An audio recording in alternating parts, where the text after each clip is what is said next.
Dubai की जेलों में औरतों के साथ क्या सलूक किया जाता है, ये एक ऐसा सवाल है जो हमसे हमारे एक दोस्त ने किया।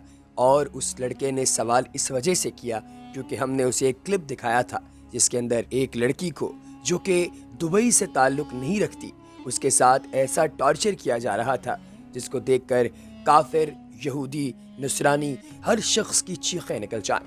प्यारे दोस्तों, आपको उर्दू मीडिया की एक और वीडियो में खुशामदीद कहते हैं। पाकिस्तान के लोगों में दुबई जाने का बहुत ही ज़्यादा शौक है और यहाँ के लोगों में दुबई जाने का क्रेज़ इतना पाया जाता है, शायद दुनिया में किसी और जगह पर ना पाया जाता हो। पूरी दुनिया से पाकिस्तानियों और भारतीयों की सबसे बड़ी तादाद इस वक्त जो पाई जाती है वो दुबई के अंदर पाई जाती है। वहाँ पर ये तमाम लोग इसलिए मौजूद हैं ताकि ये मेहनत मजदूरी कर सकें और पैसा कमा सकें। लेकिन दोस्तों, पाकिस्तानी औरतें या फिर दुनिया की दीगर कोई औरतें जो कि दुबई जाना चाहती हैं, उन औरतों को जेल में इसलिए भेजा जाता है अगर उनके पास डॉक्यूमेंट्स पूरे ना हो, या उनका कोई कफील ना हो, या फिर उनको 2 नंबर तरीके से दुबई लाया जाए। होता यह है कि पाकिस्तान, इंडिया, बांग्लादेश या फिलीपींस, इन इलाकों से ताल्लुक रखने वाली औरतों को ये झांसा दिया जाता है कि आपके लिए दुबई के अंदर एक नौकरी है और आप इतने पैसे लेकर फौरी तौर पर हमारे दफ्तर आ जाइए। जो औरतें इस दाम में फंस जाती हैं वो फौरी तौर पर दफ्तर पहुंचती हैं, अपने साथ पैसा भी लेकर आती हैं। ये पैसा एजेंट उनसे लेकर रख लेता है और फिर उन्हें गैर कानूनी तरीके से दुबई पहुंचाता है। अब वहां से अगला टारगेट स्टार्ट होता है। वहां पर मौजूद जो उनका पूरा कबीला है वो इन औरतों की रैकी करके इन्हें गिरफ्तार करवाता है और गिरफ्तार करवाने के बाद इन औरतों को जेल में भिजवाता है और जेल के अंदर फिर इन औरतों से जिनसी ताल्लुकात अस्तवार किए जाते हैं। स्टार्ट में जेल के अंदर इन पर अच्छा खासा तशद्दुद किया जाता है, जिस तशद्दुद के दर्द को कम करने के लिए इन्हें ड्रग्स दी जाती हैं और फिर इन ड्रग्स को दिए जाने के बाद आहिस्ता आहिस्ता जब इनका अपनी जात से कंट्रोल खत्म होना शुरू हो जाए तो इन औरतों के साथ जिनसी ताल्लुकात कायम करता है सबसे पहले जेल का अमला, और उसके बाद ये बाहर के लोगों से मिली भगत के साथ जितने भी इंटरनेशनली टूरिस्ट यहाँ पर आते हैं और सेक्स के मजे लूटने चाहते हैं, उन्हें या तो जेल में लाया जाता है और जेल में लाकर उनसे पैसे लेकर इन औरतों के सेल में घुसाकर दरवाज़ा बंद कर दिया जाता है, या फिर जेल से इन लड़कियों को बाहर निकाल कर उन होटल्स में ले जाया जाता है जहां पर इनकी पेमेंट अच्छी दी जाती है। जब इन्हें इस काम में कम से कम 4 से 6 माह का अरसा गुजर जाए तो फिर उन लड़कियों का उनके घर वालों के साथ राब्ता करवाया जाता है ताकि घर वालों को लगे कि हमारी लड़कियां बिल्कुल ठीक हैं, सही सलामत हैं, काम कर रही हैं और उनको पैसा भी आ रहा है।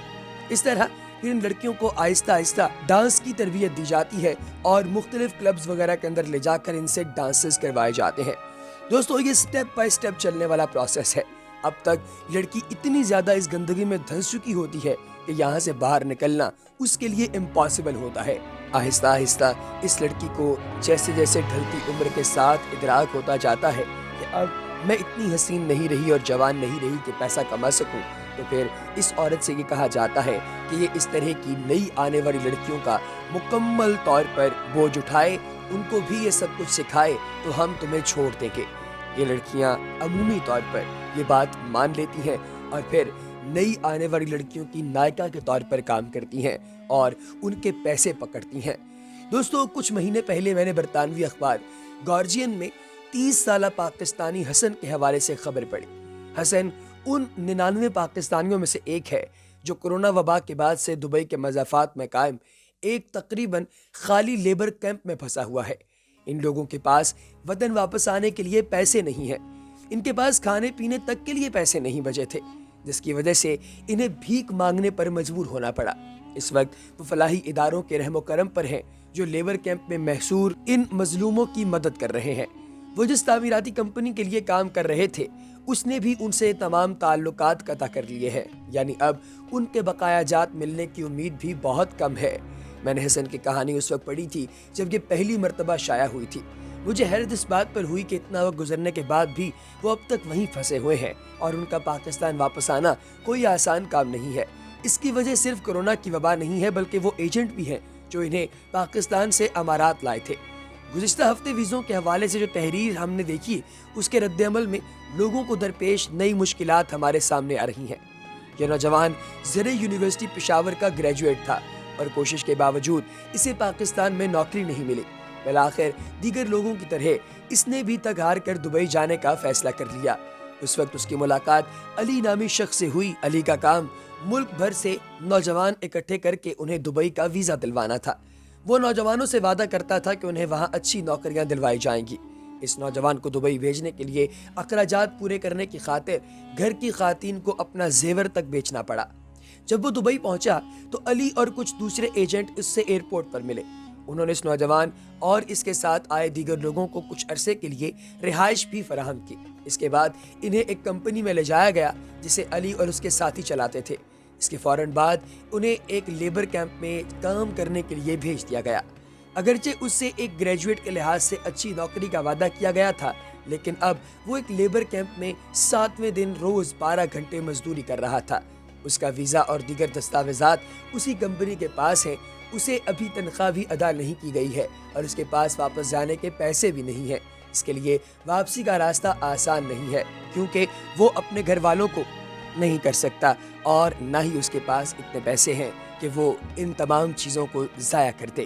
اس نے ہمیں یہ لکھا ہے کہ وہ اپنی زندگی سے تنگ آ چکا ہے اور خودکشی کے بارے میں سوچ رہا ہے۔ بات صرف مزدوروں تک محدود نہیں ہے۔ نوجوان ڈاکٹر جو متحدہ عرب امارات منتقل ہونے کی منصوبہ بندی کر رہے تھے، وہ درخواست جمع کروانے اور وہاں پہنچنے کے محدود وقت کی وجہ سے پریشانی کا شکار ہیں۔ ان میں سے اکثر اس امید میں تھے کہ انہیں مارچ کے مہینے میں لائسنس مل جائے گا۔ جنہیں پہلے سے ہی نوکریوں پر رکھ لیا گیا تھا، وہ اپنی موجودہ نوکریاں چھوڑ چکے تھے۔ جو لوگ لائسنس کے انتظار میں تھے، وہ لائسنس کا امتحان پاس کر چکے تھے، اس کی فیس بھی ادا کر چکے تھے اور جہاز کے ٹکٹ بھی خرید چکے تھے۔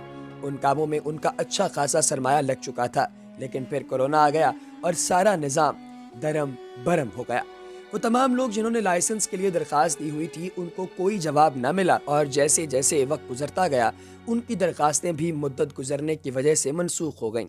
اس کا مطلب یہ ہے کہ انہیں اب نئے سرے سے درخواست دینی پڑے گی اور امتحان پاس کرنا پڑے گا۔ ستمبر میں پابندیوں میں نرمی آنے کے بعد کچھ لوگوں نے دوبارہ درخواستیں دی تھیں، لیکن اب امارات کی جانب سے پاکستان پر ویزا پابندیاں عائد ہونے کے بعد معاملات دوبارہ غیر یقینی صورتحال اختیار کر گئے ہیں۔ وہ پاکستانی جو دبئی میں مقیم ہیں یا وہاں جانے والے تھے، اس وقت شدید مشکلات کا شکار ہیں۔ ان کی کہانیاں ان تمام لوگوں کے لیے ایک سبق ہیں جو مستقبل میں دبئی جانے کا ارادہ رکھتے ہیں۔ کورونا کی اس وبا نے ایک بار پھر لیبر سپلائی کمپنیوں کی جانب سے کیے جانے والے استحصال کو واضح کر دیا ہے۔ لائسنس فراہم کرنے والی وہ ایجنسیاں جنہوں نے پہلے سے فیس ادا کرنے والوں کو کوئی خاص مراعات نہیں دیں، دراصل اس غیر انسانی ذہنیت کی عکاس ہیں جو اپنے نظام صحت چلانے والوں کی عزت اور وقار کا کوئی خیال نہیں رکھتے۔ دوستو، اس کے ساتھ ہی ہماری آج کی ویڈیو کا وقت ختم ہوا چاہتا ہے۔ اگلی ویڈیو تک دیجیے اجازت۔ اللہ حافظ۔